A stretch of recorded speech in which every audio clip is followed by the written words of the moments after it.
Hello, everybody! It's me, Carmine DeStefano, the Bookman. Seeing as how I spend so much time talking about shit series, let's talk about one that's actually pretty good! Darksiders!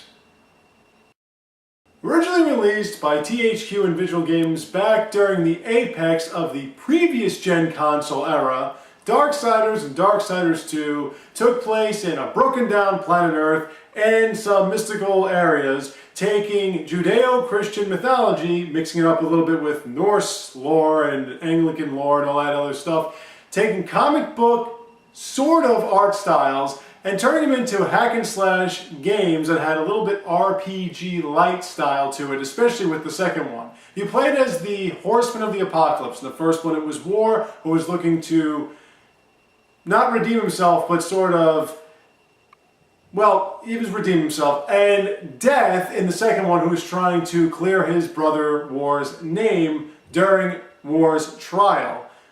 But not during the game. Well, anyway, you get what I'm talking about. So, anyway, you played as the two horsemen, and again, it was hack and slash style with some role-playing game aspects like building your character or leveling up your weaponry, getting yourself some passives, finding secrets, and doing some side quests. That was mostly in Dark Souls 2, but really, it overall was a very fun couple of games.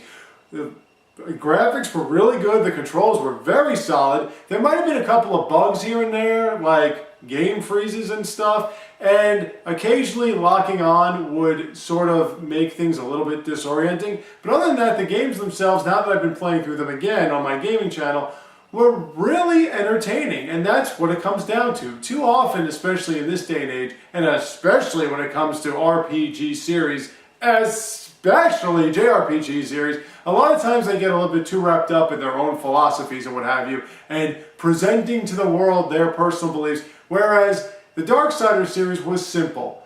You are an overpowering creature destroying demons, bones, writhing souls, or angels, or whatever it was, and it gave you some background and a little bit of a different take on what we've grown accustomed to in, as I've said, mythologies and concepts that we have heard of throughout the years previously, especially if we read comic books or if you get into mythology. All those storylines were all thrown together using Nephilim and the Destroyer and using names like Absalom, which do show up in lore, and Abaddon and stuff like that. So the games themselves were really very interesting games, and they were entertaining, fun to play through, not just once, but especially Darksiders 2, you can play through twice or a few times, seeing as how you can build your death any which way you want. Now there is a third one coming out where you play as the horsewoman, I guess you can call her,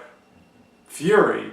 But since then, or before then, THQ went out of business and that didn't really help, and now it's been resurrected as THQ Nordiq. But at the same time, nobody really talks about these games, and seeing as how so many bad and lesser titles are heralded to the high heavens, it's pretty funny how Darksiders and Darksiders 2 just sort of got forgotten over the past few years.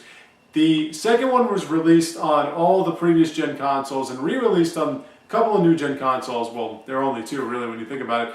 And that's about it though. There's not really any mention of them anymore, aside from the third one coming out recently. There's not really a cry from a great population, as much as there are people that want to see another Half-Life or whatever, or want to see Kingdom Hearts 3. There's nobody really talking about Darksiders, and I think that's a little bit of a problem, because again, they're really good games. And it's kind of weird to me that these games were there and then they weren't. And now one of them's coming out, but really, they're not really making a comeback when you think about it.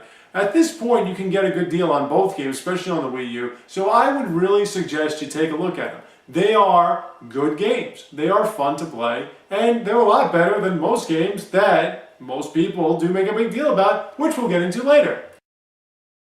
Seeing as how this series is a good series and nobody really talks about it, that makes Darksiders underrated. Now, thank you all for watching. I have more views soon to come, so stay tuned, take care, and have a great day.